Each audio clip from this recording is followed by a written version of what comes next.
What's up, my grimlets? I hope everybody's having a good weekend. It's Saturday morning and we are back in the garage. So what I am working on today is wiring. I'm gonna go over just some basic wiring stuff, and then you guys can see basically I am cleaning up wiring, figuring out where everything goes. The chassis for this truck is not the original chassis to this truck, so it had some wiring on it. And I've been going through and trying to piece together what I do and what I don't need and how I'm hooking it all back together. So in my other video, I was talking about how we came through and started cleaning up the wiring under the hood. So re-taped up all the stuff that I know I'm going to need. All of this stuff here, which the bulk of it is for the old TBI that was in here, which we have ditched and obviously gone to the carbureted setup. So this is all going to get taped up and placed out of the way because we are not going to be using it. But what I'm working on right now, so in some of the other videos, you probably saw that I had just a mound of wires laying on the floor right here. I have gone through and figured out what all that was. So part of that was attached to the chassis, and the rest of that is original to the actual truck. So this stuff here was all attached to the cab, or to the chassis of the truck. You can see this big bolt connector here, this big bolt connector here. So I started following wires and looking at, we had this group of wires here that had all been cut and split and left. And so I was trying to figure out, well, where did these go? Because I got to figure out, you know, how to hook them all back together. So those wires actually hook into this bulkhead here. Rather than breaking stuff and trying to get these bulkhead connectors off to replace them with those, so this one here, which I'm going to have to re-loom obviously, is for all of the headlights, turn signals, running lights, all of that. But these are actually for the fuel pump and the trailer lights. So what I went ahead and did is just cut them, and I am going to reconnect them. Now, this chassis is newer than the truck is. So the truck's a 90. The chassis, best I can tell, based off of the pitman arm difference, or the idler arm difference, is this truck is like, or this cab chassis is 95 or newer. So there are some subtle differences in the wiring here. Back to the rear, there's 2 yellows, whereas in the 91 they only had 1 yellow. So all I'm going to do is connect all 3 of the yellows together. Shouldn't make a difference. I can't even figure out where one of these goes. I believe one of them is actually the ground wire in the back for the trailers. I'm going to hook all the yellows together and see what happens, and then figure it out from there. But the rest of these, like your purple, gray, these all go to the fuel pump here, and then these are your trailer wires. So, and don't mind the blood and stuff on there.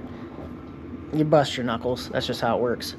So what I'm going to do is just start connecting these. Now there's a bunch of different ways. If you go on YouTube and you look, there's lots of different connectors. There's lots of different ways you can do this. Basically what I'm going to do is the crimp style, run the wires in and then crimp them together, and then I'm going to shrink tube over the top of that.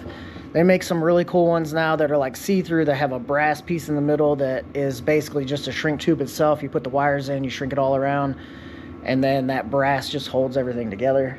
I don't have any of those, so I'm doing it basically the old school way. So I'm gonna let you guys chill and just watch me go to work. Wiring is a pain in the butt. Nobody likes it. The biggest headache is figuring out where everything goes. Like I said, I just started tracing wire colors in the direction that that loom was trying to go in the first place, and figured out that all of this is for fuel pump and trailer brakes, or trailer lights. This doesn't have a hookup for trailer brakes. I don't think it's going to be towing it. It could tow the camper, so I might have to. We'll get that when we need that. For right now, I just need to get this thing running. So I'm going to let you guys, hopefully you can see. I know there's probably some crap in the way. But I'm going to let you guys chill out and watch me hook some wires together. It's going to be very, very boring. But not everything about working on cars is fun. I can tell you that firsthand. So basically all you're going to do is you want to cut your wires, strip them so that you've got some hanging out. And then I always turn them so that your wires are all connected. So you don't just have like this big, like this one on the end here, where everything's just like frizzed out. It makes it harder to slide it inside. So slide your shrink tube up first, and then you'll run your wire into your wire connector.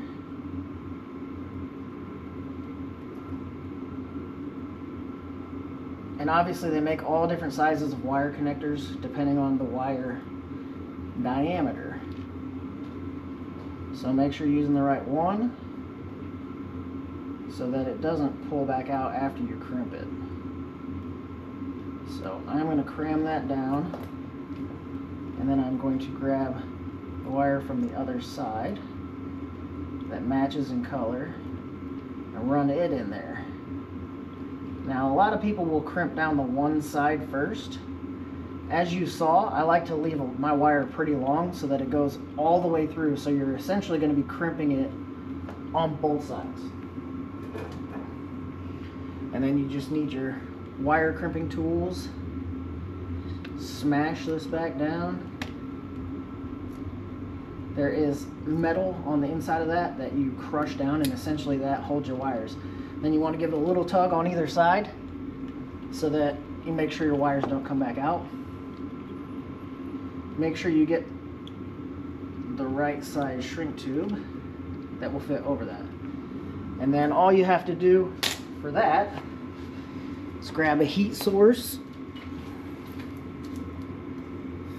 This is a little overkill, but you just need some heat on it,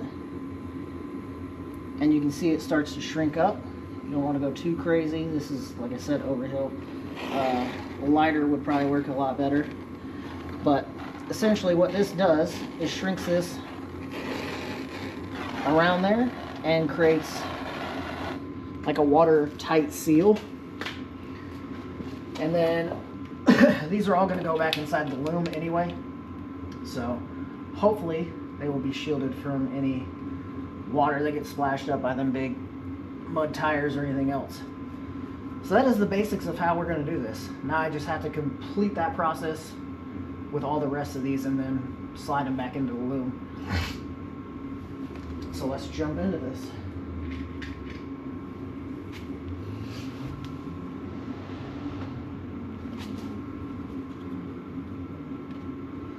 I hope everybody is having a good holiday season.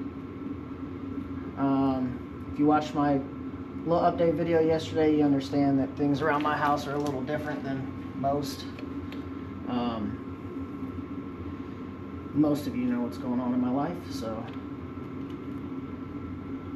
if you don't, you can go back and watch that other little quick drop video that I made yesterday. Nothing crazy, just life, man. Life happens, and sometimes there's nothing you can do about it.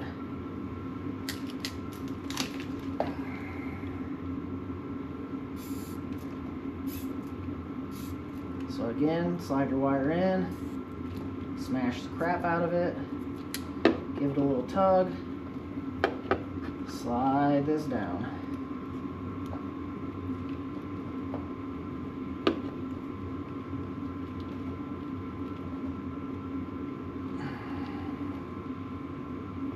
This also will help prevent, like if you've got a little of this hanging out one side or the other, it won't be able to ground itself out against another wire. So heat shrink stuff is pretty cheap, so You can find them everywhere, Walmart, Harbor Freight. They just have big tubs and stuff of them. So we're just going to keep going through and repeating the process over and over and over.